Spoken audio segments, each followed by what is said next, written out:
Hi guys. Now let's talk about manifestation because this question comes up so often. And someone asked me whether I use hypnosis for my business or building up a business. And for a long time, I haven't used it in that way because it was just a limitation in my brain, in my head, that I had these ideas of hypnosis being for clients, uh, release their emotional burdens, and business is business. So I never connected really the two. But later on, a lot later on, several years passed without me knowing and being in complete um, maybe we can call it denial that the two are connected. And then years later, I did try it, but that's why I'm now seeing the same thing in a new light. So people ask me, and that comes up quite often with spiritually focused people, why can't I manifest the things that I want? So I want to start a business doing coaching, life coaching, and all I get is this constant trouble, constant hardships. And why can't I manifest like other people? And I want to go into that a bit more deeply because this issue has some important aspects that we need to understand about our mind.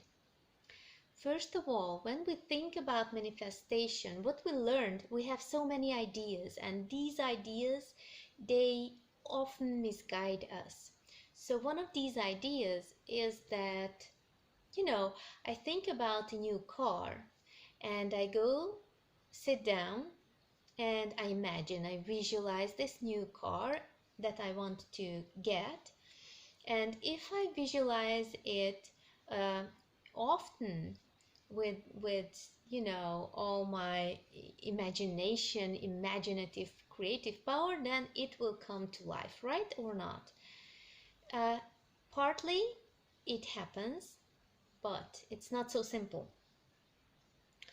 First of all, we need to understand that we have all those ideas concerning money, wealth, possessing money, spirituality, how spirituality connects to money, how it connects to wealth, prosperity, abundance, and so on. The word abundance, it's the same as being rich, but it's expressed in a very spiritual way. Why? Because we are in denial.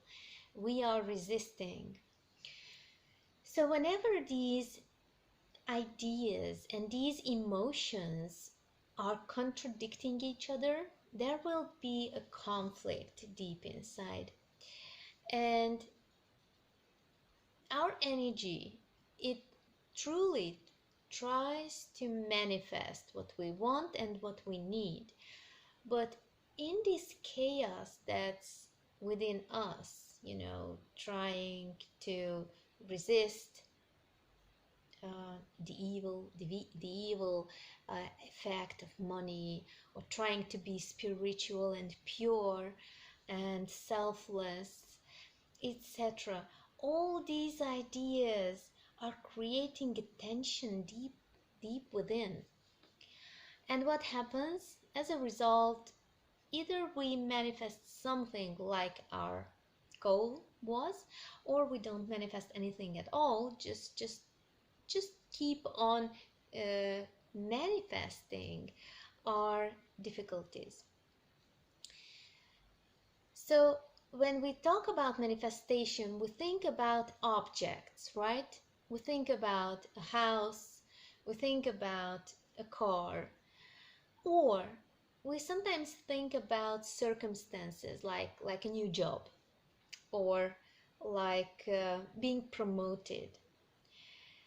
Now these are just aspects of manifestation. What we truly manifest is an experience, and that's very important. And you need to really just sit down for a moment and start to tap into your own wisdom, what this means.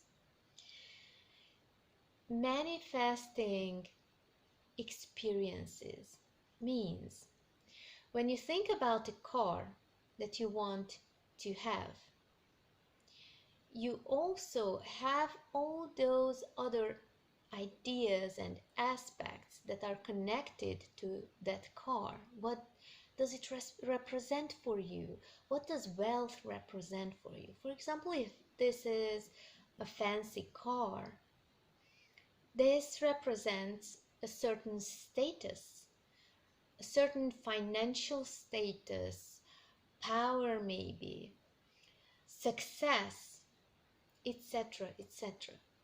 So it's not just a car. And your emotions are connected to those other aspects as well.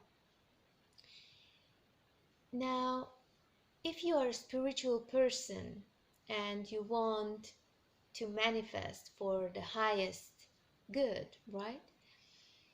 And deep inside, there is a feeling that, money or big wealth, it's sinful, it's corrupting the soul, it's egoistic, it has a negative effect on you.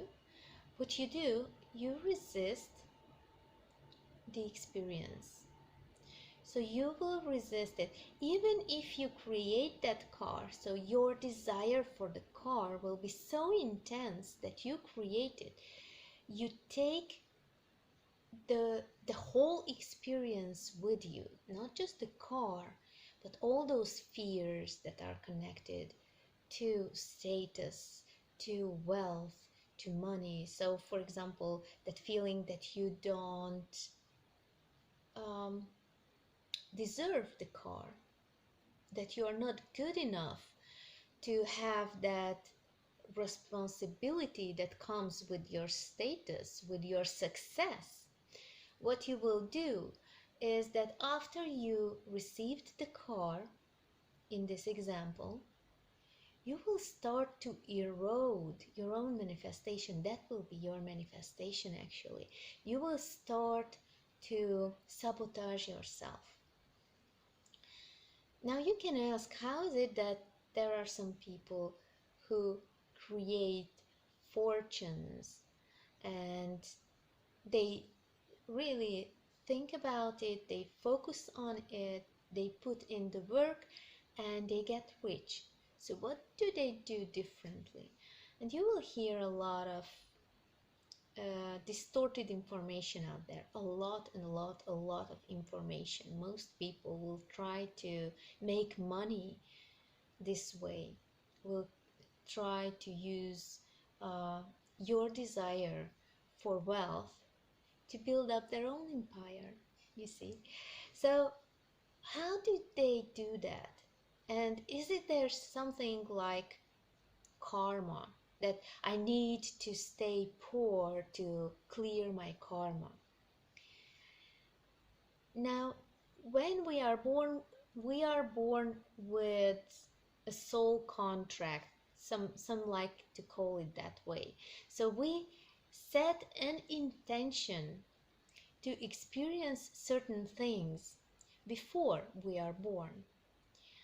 And when we are born into certain circumstances. For example, to a very poor village in the middle of nowhere. Why are we born into that village? Were we evil, or is that a punishment? No. Karma is misinterpreted in that way.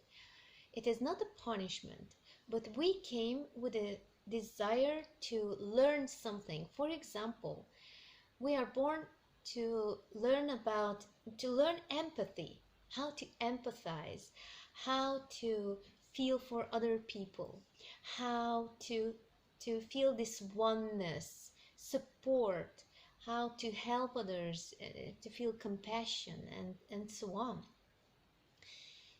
And the best environment for us in that lifetime starts with that village, with those poor people around us. Why? Maybe because that's a community where we can uh, where we can experience the hardships that other people go through, and we experience them as well, so we will know on our own experience what that means not to have enough food or having to struggle day by day, and what injustice really is. If we would always be incarnated in a palace, having everything that we want, we would never really understand what injustice is, and how unjust these social systems can be. So we need to incarnate sometimes into an environment which shows us the other side of the coin, but it's not always, the bad things. We don't need to regard this as a bad thing, because, for example, in that village we might meet the most compassionate people, or the most compassionate family, or maybe we are born into a crippled family who had to go through poverty from generation to generation, and through this process we can see how that changes the human mind.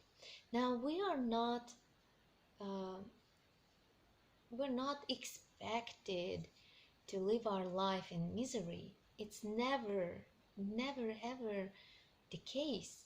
We are here to learn.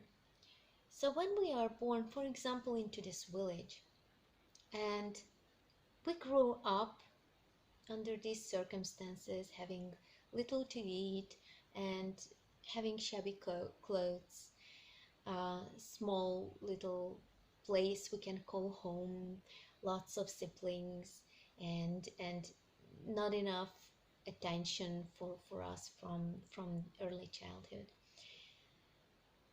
What we experience can help us to evolve our sense of empathy, compassion, understanding of what other people are going through, listening better to their needs.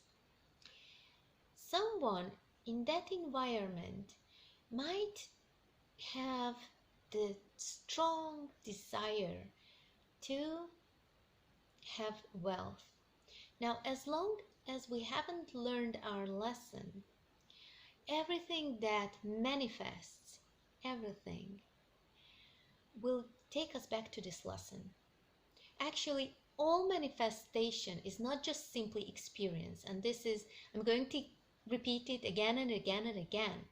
Manifestation is about manifesting experience. It's always about experience. But it's not just an experience.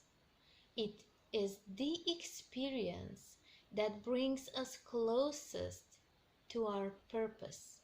And I will explain now what that means. So manifestation is manifesting, that is calling into life an experience that takes us closest to our life's purpose, to our lesson, to learning the lesson that we came here to learn. So, for example, this person who is born into that poor village decides that he wants to have a fortune.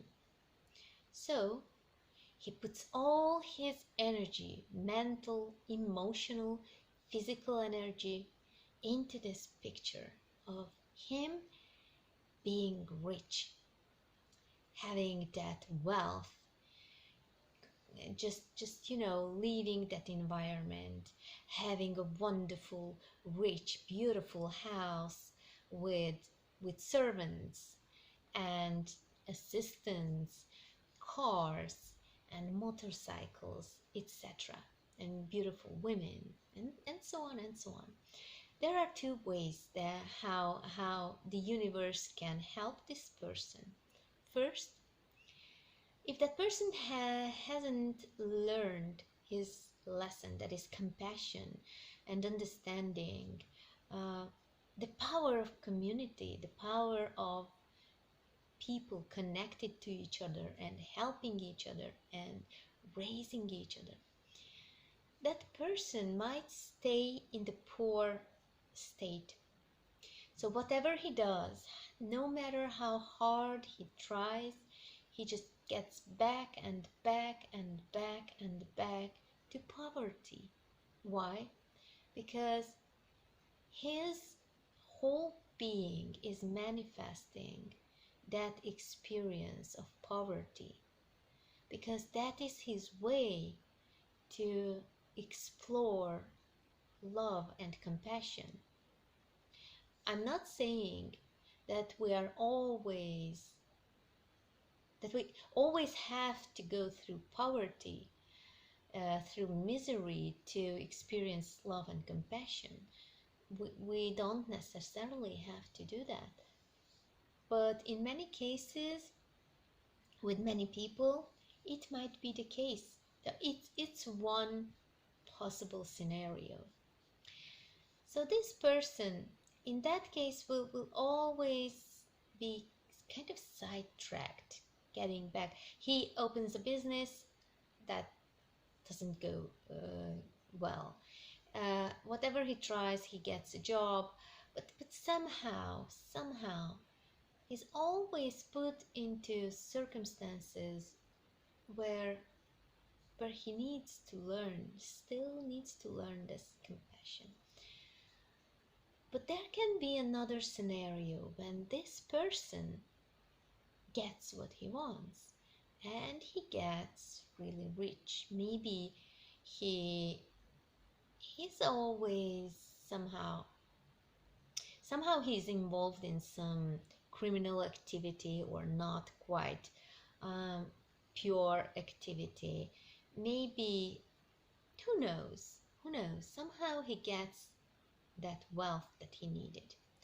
But as I said, we are creating, manifesting experiences, and experiences that are taking us to our destination, to the goal, to our life's lesson, like, a train.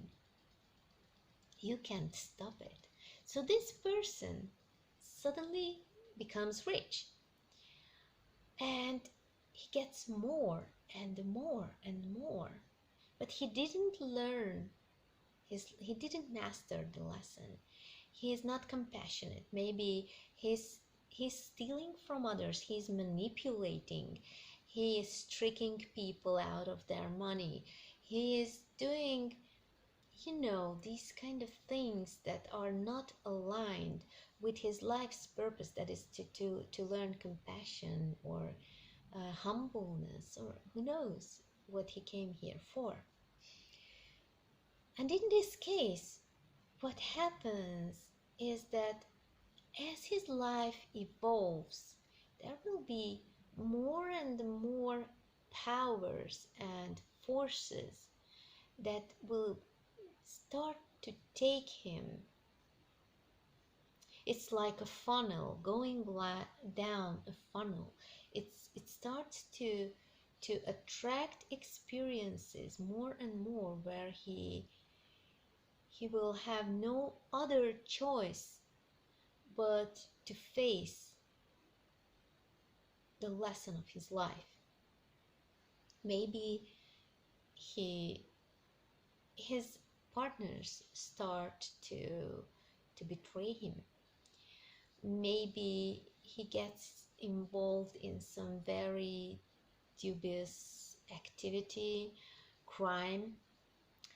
Maybe he will be killed by his opponents or enemies, out of envy, maybe we don't know. He can attract many different types of experiences that will take him down the road. If it's compassion, then he will for example, um, he will crash into the indifference of other people, or the coldness, or he will experience human relations that are fully based on interest, on money, on wanting something from the other. And these experiences will become very strong. So whatever experience comes, it will all just strengthen that huge gap between compassion, or what he came here to learn, and what he is experiencing.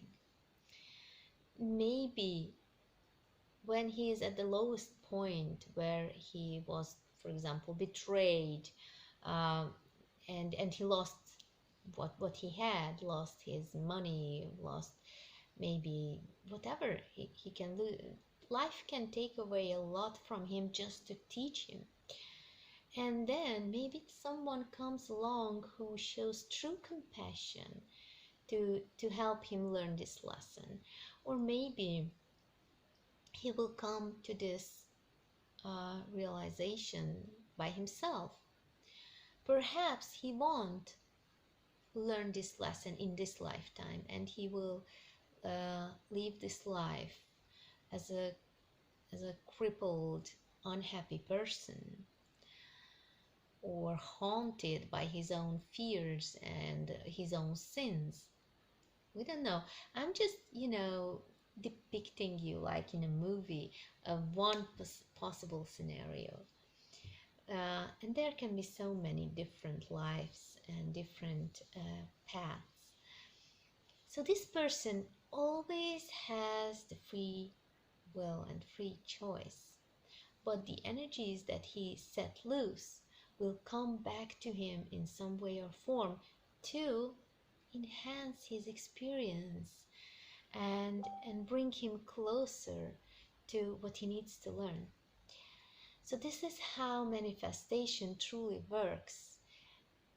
When we are thinking about, I want to manifest a new house, a new job, and so on, we need to think of all the implications that it has. That means, and we don't have to be afraid of it, but we need to be aware and conscious creators. That means, what do I need these things for?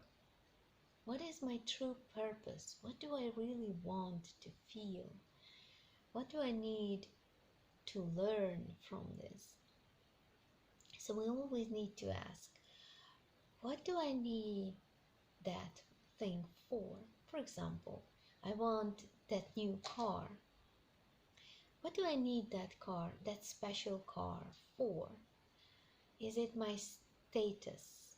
Is it me showing others that I'm worthy, that I'm successful? Is it because I'm expected to have that kind of car? Or is it simply because I need a car like that to be able to take my kids to the school, or do my work or my mission, like, I don't know, saving, rescuing dogs or cats, etc., etc. So you see, it's never about the object. It's always about the whole experience and the purpose of that experience. So many spiritual people come to this point where they are no longer effective in manifesting wealth. So So there are people who are less spiritual, and it seems like they are so good at manifesting wealth. That is, they are successful. They are simply successful. They make sales calls, they close deals, they buy cars, they buy new houses, whatever. And there are those people who are more awakened to what they came here for, what their life's purpose is. For example, they want to help people to overcome depression because they were suffering from depression themselves for years and they have overcome it. And now they want to share this experience with others and help others to overcome depression, and they want to be life coaches. Now, what happens? They come to a point of duality where these ideas, these spiritual ideas, and their main focus of manifestation is a spiritual focus, is a mental, spiritual focus. While the people who are considered to be so wealthy and successful, they are more physically focused, more focused on return on investment, on the car, on the equipment they want to buy for their business, whatever, phone, house, office, all of that. So as you see, they seem to be more effective. Why? Because there in them this duality is not really awakened yet. So they know what they want and they get what they want. There is no conflict within them. I'm not speaking about everyone. I'm speaking about those people who are very successful but on the physical plane. So there is no duality. The energies are clearly directed into one direction. And what do the spiritual people do? How can someone who wants to better the life of others achieve the same wealth? Why is he experiencing these relapses all the time and those hardships? Because of this duality, as I said, because most of their needs are physical needs. They need to um, rent an office, they need to buy a car, they need to buy or rent a house or an apartment, buy equipment, laptops, etc., etc. So they need to focus physically. These needs need to be accepted and embraced, owned. Many people, and I'm speaking about spiritually focused people, are only accepting those things that are in alignment with their spiritual focus. So in this case, this person will only uh, approve of having, for example, the office and the laptop that he needs or she needs for this coaching work. But he or she will truly, honestly deny her desire for luxury. For example, he or she will feel uncomfortable thinking about that she wants to make $10,000 just for being able to travel or to manifest a really fancy car that she desires or he desires just for the fun of it, because it's so sparkling, nice, shiny, um, because it is fun. Or there will be this disapproval inside for fancy clothes. Some clothes will be okay, but nothing more. So there will be some needs that are denied. They will be suppressed because of this spiritual belief system, because it will seem like too much, because it's just luxury, because it's just wealth for its own sake. It's not for a higher purpose. It's not for something, meaningful. It is just what it is. It's luxury, it's a pool, it's, I don't know, having diamonds in champagne. So these desires will be denied. Now, whenever it comes to manifestation, it is our energy. Either it is flowing or it has been blocked. When there are some things that we are suppressing, some of our needs, some of our desires are suppressed because they seem shameful, unpleasant, we can't approve of them because they are not spiritual, they are not pure. What happens? We create inhibitions. Our manifesting energy won't simply just flow naturally like it does with people with absolutely physical orientation and focus.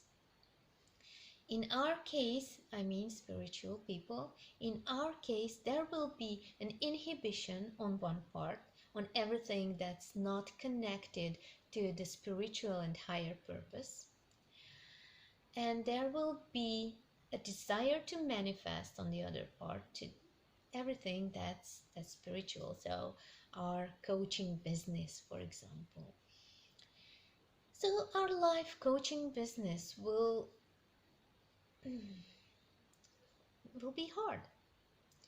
It won't flow because, again, some parts are accepted and we expect our manifestation to go into that way, and other parts are suppressed.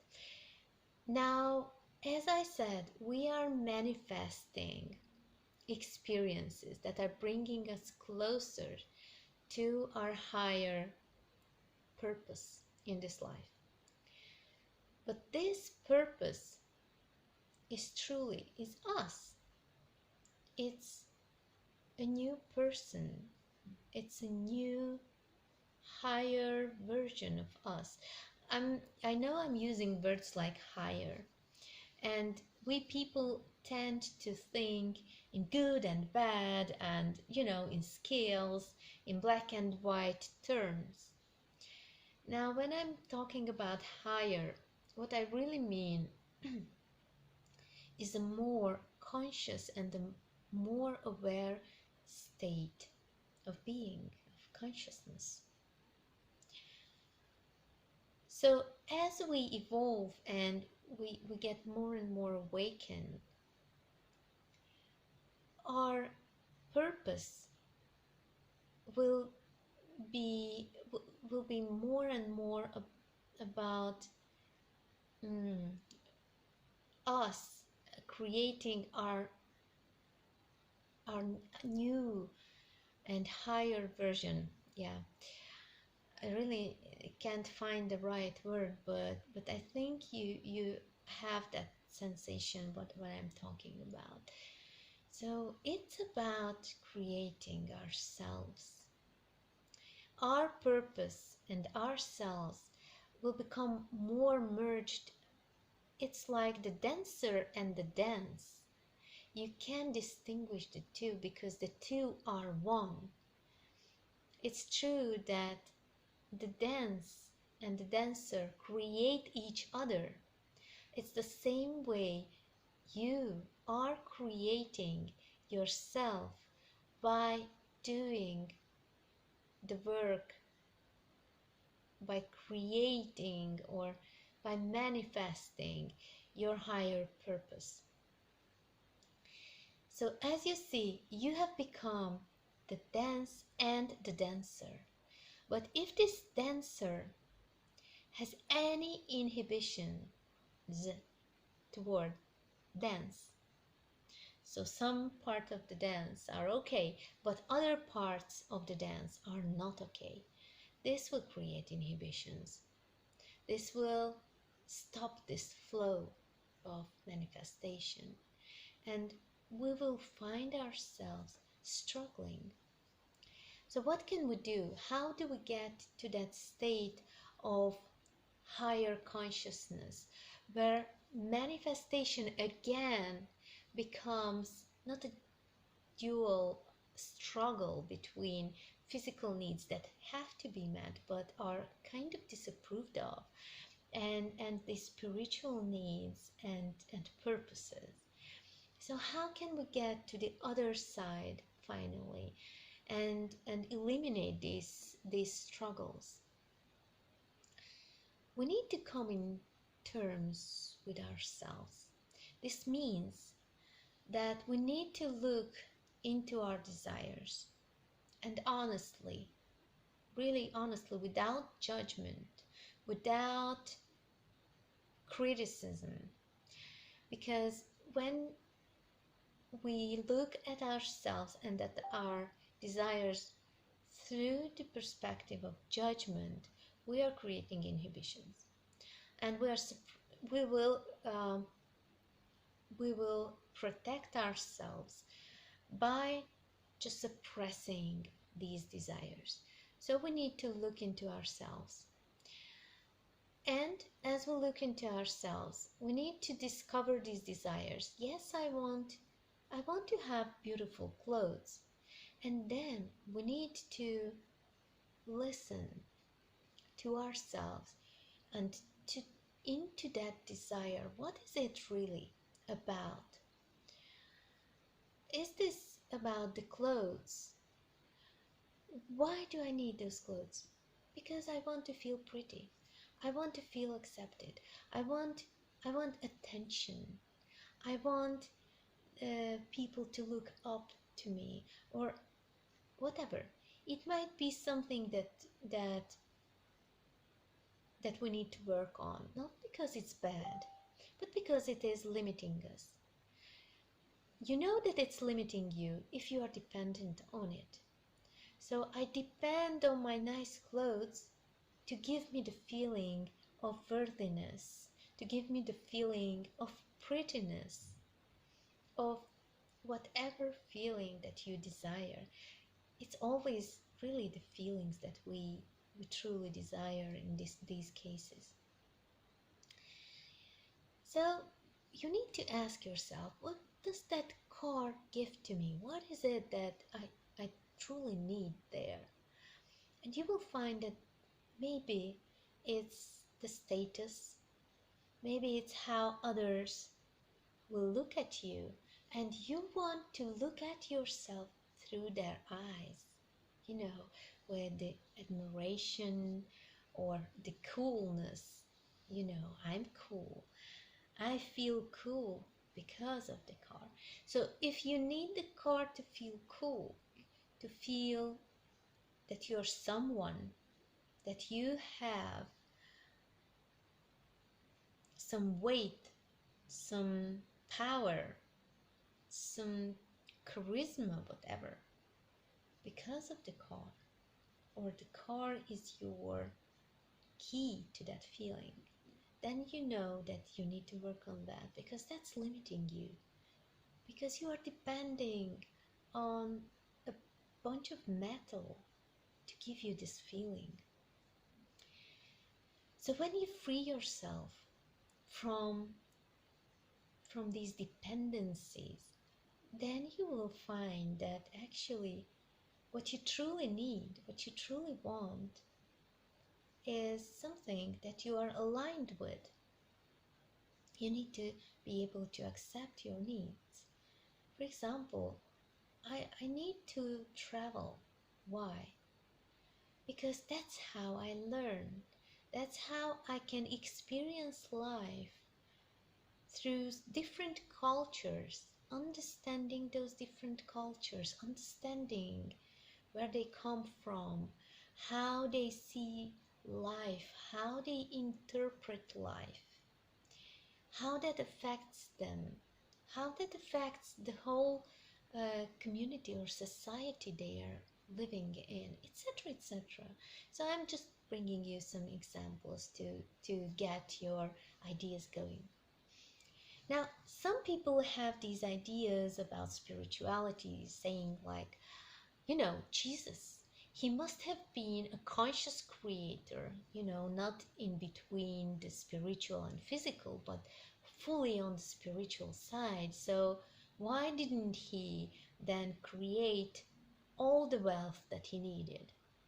Maybe he could have had a much bigger influence, or just a sense of comfort, or a sense of power, if he would have lived in a palace, if he had eaten from golden plates, roast beef or deer, and so on and so on.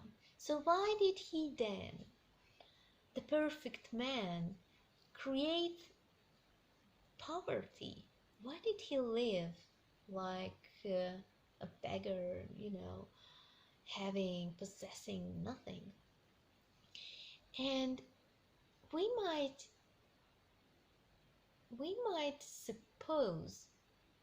presume that he did that because poverty was the right thing, because poverty was pure and wealth is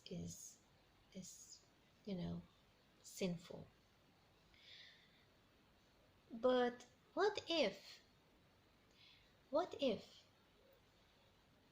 Jesus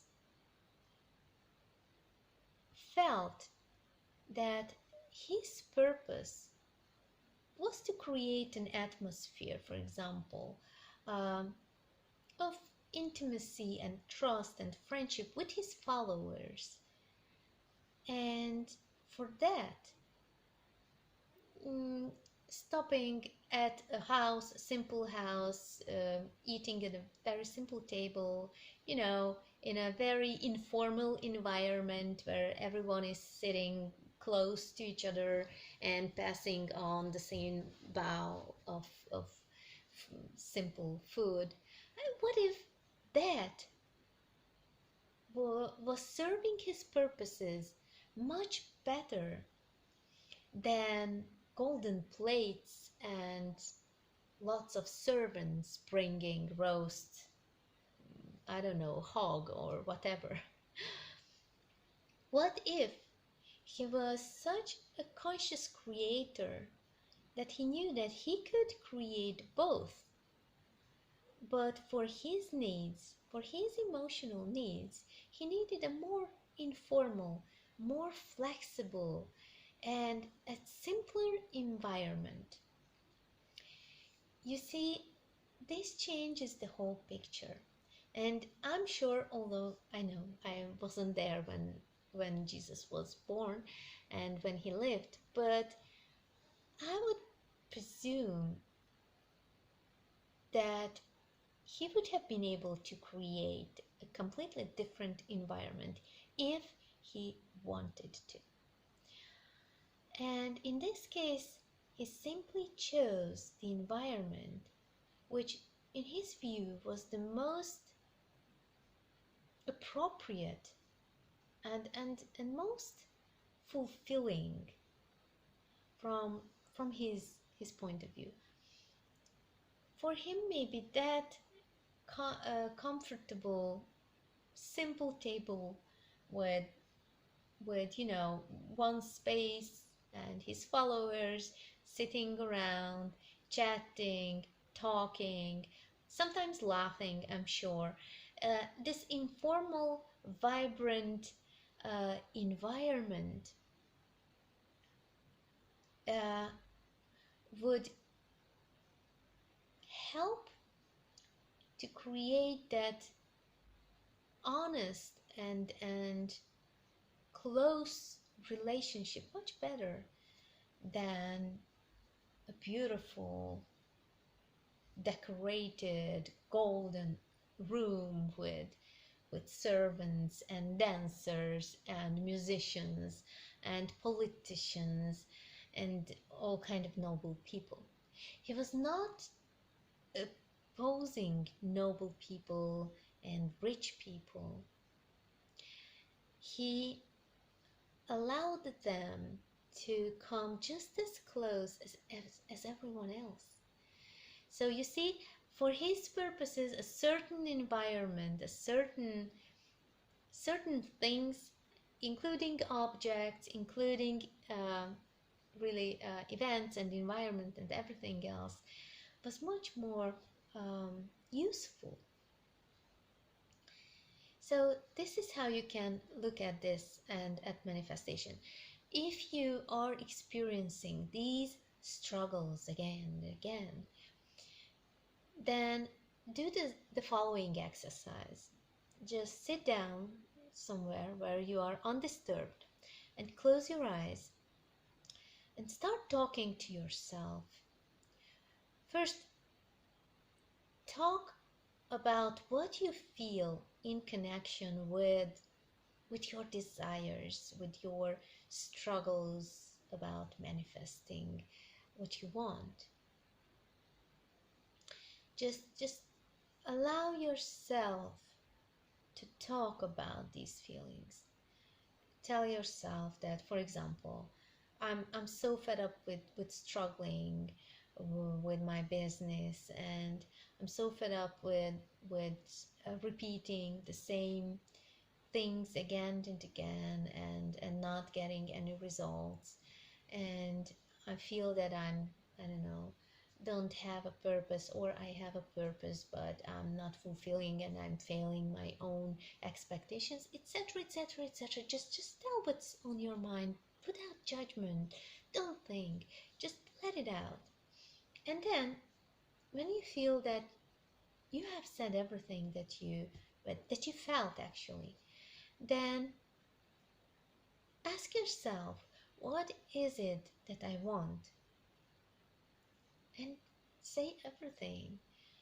Start to bring those desires, those wants, those needs into the light without judgment. Again, I'm repeating this because just as soon as you start judging yourself, you start suppressing those desires and you start creating inhibitions.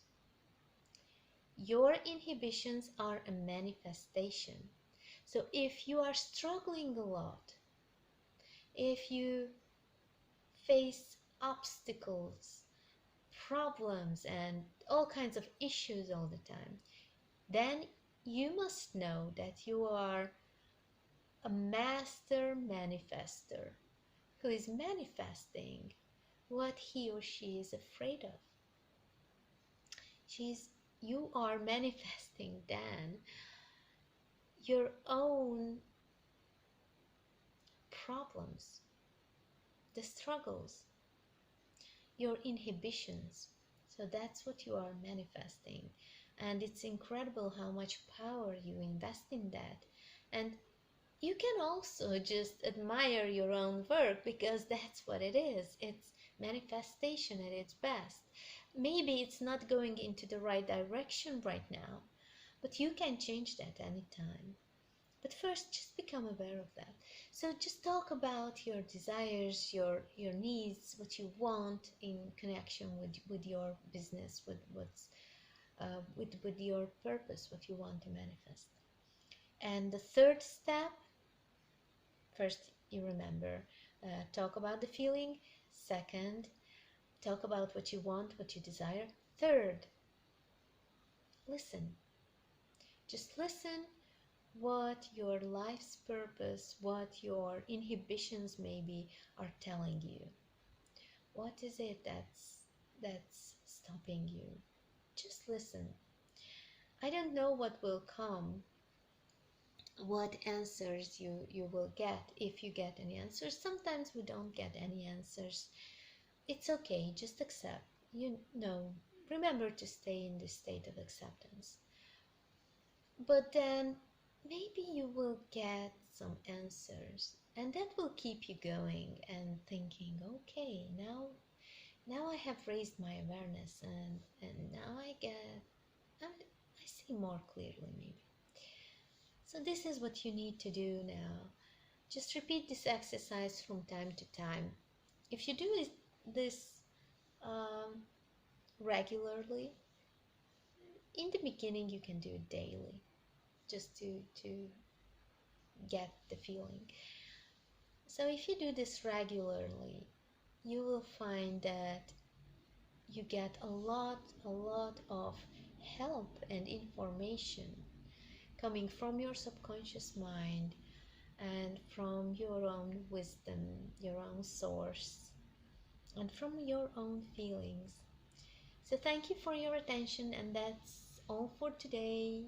That's all about manifestation for today, because that's a huge topic and I can't cover it in one video. Thank you and see you later.